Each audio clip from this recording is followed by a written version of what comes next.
স্বাস্থ্য ও পরিবার কল্যাণ মন্ত্রণালয়ের স্বাস্থ্যসেবা বিভাগ থেকে বাধ্যতামূলক অবসরে পাঠানো সচিব মোহাম্মদ জাহাঙ্গীর আলমকে গ্রেপ্তার করা হয়েছে। পুলিশের গোয়েন্দা বিভাগ ডিবি তাকে গ্রেপ্তার করে। তার বিরুদ্ধে দুর্নীতি দমন কমিশনে মামলা রয়েছে। আজ মঙ্গলবার 28 ফেব্রুয়ারি বিষয়টি নিশ্চিত করেছে ঢাকা মেট্রোপলিটন পুলিশের ডিএমপি গোয়েন্দা শাখার প্রধান রেজাউল করিম মল্লিক। তবে তার বিরুদ্ধে কয়েকটি মামলা আছে এবং কোন মামলায় তাকে গ্রেপ্তার দেখানো হবে সে বিষয়ে কিছু জানাননি গোয়েন্দা কর্মকর্তারা। ভারত পালিয়ে যাওয়া শেখ হাসিনার আস্থাভাজন আমলা হিসেবে পরিচিত মোহাম্মদ জাহাঙ্গীর আলম 2023 সালের 9 অক্টোবর সচিব পদে নিয়োগ পান। প্রশাসন ক্যাডারের 11 ব্যাচের এই কর্মকর্তার বিরুদ্ধে রয়েছে ব্যাপক ভিত্তিক দুর্নীতির অভিযোগ।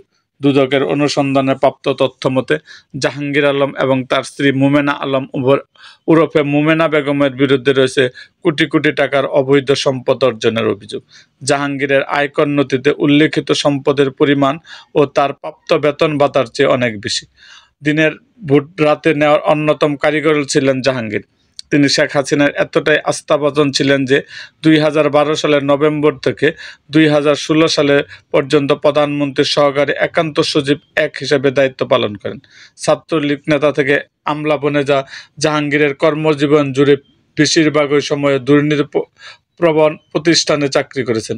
তিনি শিক্ষা মন্ত্রণালয়, মহিলা ও শিশু বিষয়ক মন্ত্রণালয়, স্থানীয় সরকার বিভাগের সিনিয়র সহকারী সচিব, উপসচিব, স্বরাষ্ট্র মন্ত্রণালয়ের জননিরাপত্তা বিভাগের যুগ্ম সচিব ও অতিরিক্ত সচিব এবং জ্বালানি ও খনিজ সম্পদ বিভাগের অতিরিক্ত সচিব এবং সমাজ কল্যাণ মন্ত্রণালয়ের সচিব হিসেবে দায়িত্ব পালন করেন।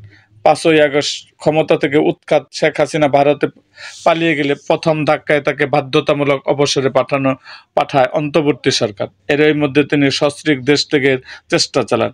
গোয়েন্দা তথ্যের ভিত্তিতে সোমবার ডিবি পুলিশ তাকে গ্রেপ্তার করে। এরকম আরও ভিডিও পেতে এবং রাজনৈতিক অঙ্গনের নানা ঘটনা ও ইতিহাস জানতে আমাদের মুক্তাগাছার ইতিহাস মিডিয়া ইউটিউব চ্যানেলটিকে সাবস্ক্রাইব করুন এবং পাশে থাকা বেল আইকনটি বাজিয়ে দিন।